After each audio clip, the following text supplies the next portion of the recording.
ग्वाले और भगवान की कहानी। एक ग्वाला रोज गायों को चराने गांव से बाहर जंगल में जाता था। जंगल में एक संत का आश्रम था। वहां संत रोज तप ध्यान मंत्र जाप करते थे। ग्वाला रोज संत को देखता तो उसे समझ नहीं आता था कि संत ये सब क्यों करते हैं। ग्वाले की उम्र कम थी।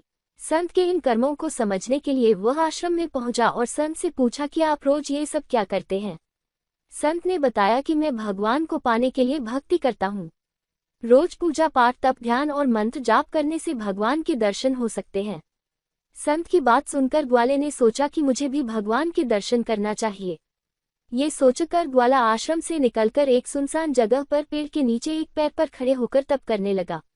कुछ देर बाद उसने सांस लेना भी बंद कर दिया। ग्वाले ने सोचा कि जब तक भगवान दर्शन नहीं देंगे मैं ऐसे ही रहूंगा। छोटे से भक्त की इतनी कठिन तपस्या से भगवान बहुत जल्दी प्रसन्न हो गए। वे ग्वाले के सामने प्रकट हुए और बोले कि पुत्र आंखें खोलो, मैं तुम्हारे सामने आ गया हूँ। ग्वाले ने आंखें खोले बिना ही पूछा कि आप कौन हैं। भगवान बोले कि मैं वही ईश्वर हूँ जिसके दर्शन के लिए तुम तप कर रहे हो।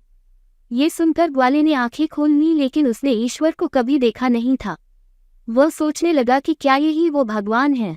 सच जानने के लिए उसने भगवान को एक पेड़ के साथ रस्सी से बांध दिया।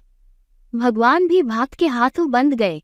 ग्वाला तुरंत दौड़कर उस संत के आश्रम में पहुंच गया और पूरी बात बता दी। संत ये सब सुनकर हैरान थे। वे भी तुरंत ही ग्वाले के साथ उस जगह पर पहुंच गए। संत उस पेड़ के पास पहुंचे तो वहां कोई दिखाई नहीं दिया। भगवान सिर्फ ग्वाले को दिखाई दे रहे थे। संत ने बताया कि मुझे तो यहाँ कोई दिखाई नहीं दे रहा है। तो ग्वाले ने भगवान से इसकी वजह पूछी। भगवान ने कहा कि मैं उन्हीं इंसानों को दर्शन देता हूँ जो निस्वार्थ भाव से मेरी भक्ति करते हैं। जिन लोगों के मन में कपट स्वार्थ लालच होता है उन्हें मैं दिखाई नहीं देता।